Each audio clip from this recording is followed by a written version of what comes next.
stronghold and not allowing the Kenyan batters quickly get out of the blocks. But I'm not alone in the commentary box. Welcome back, Mike Crescendiko.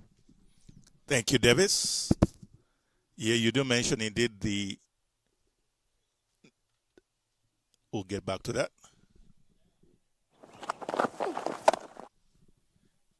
Nigeria able just to pull it back in this particular power play because, Davis, you notice in the first couple of overs, it was already going at 8 and over. So being able to string together those dot balls and bring it down to 23 for 2 after 6 is quite a commendable effort there from the Nigerian bowling composition at the end of the day. Mike, the worrying aspect for the Kenyans in that power play, they only scored one boundary. And that boundary came in the second over. Very far from the blueprint of World T20 cricket. A lot of teams in the power play would like to be at that 50-run mark, regardless of the number of wickets they'll lose. Very interesting dynamics here. But again, credit to Nigeria because they seem to have pulled it back. The momentum right from the point of the middle period in their batting experience as a team up to now in this bowling phase, they seem to have pulled the momentum a bit back in their favor. Corrections, actually, they managed to get 2 boundaries in their power play.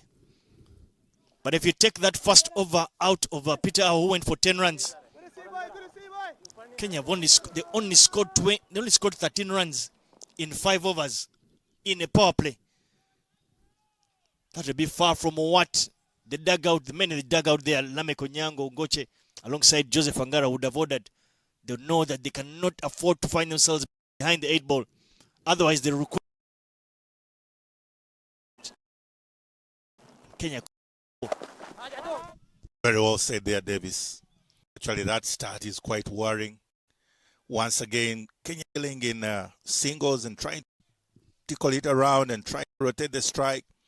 But as things stand, this is the beginning of the middle periods. And this particular partnership of Sachin Trukdeep Singh, very well that they ought to gain back a bit of momentum if they have any chance in this run chase.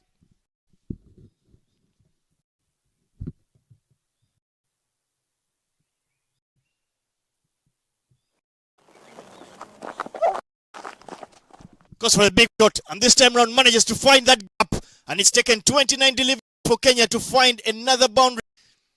Last boundary had come in the second over.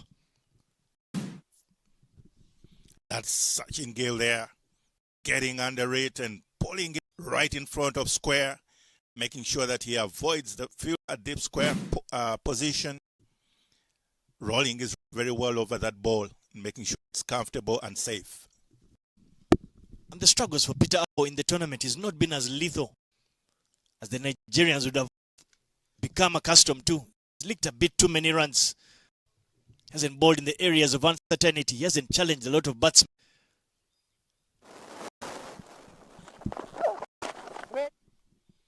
A bit of an effort ball there, but definitely Peter Aho can bowl much better than that. And also the moment in this particular inning, meaning that he is defending. And that's where the pressure comes in. But at 29 for 2 after 7, Kenya chasing.